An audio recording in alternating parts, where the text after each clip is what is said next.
alam nyo kung nasan siya, alam nyo sa siya. Kaya nga yun yung problema. Saka nakapagdating siya sa ating exposure. Kaya nga, hindi ba siya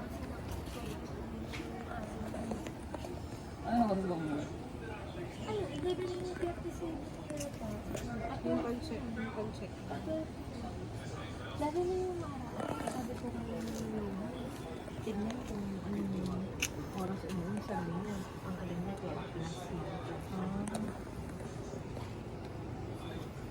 12 na.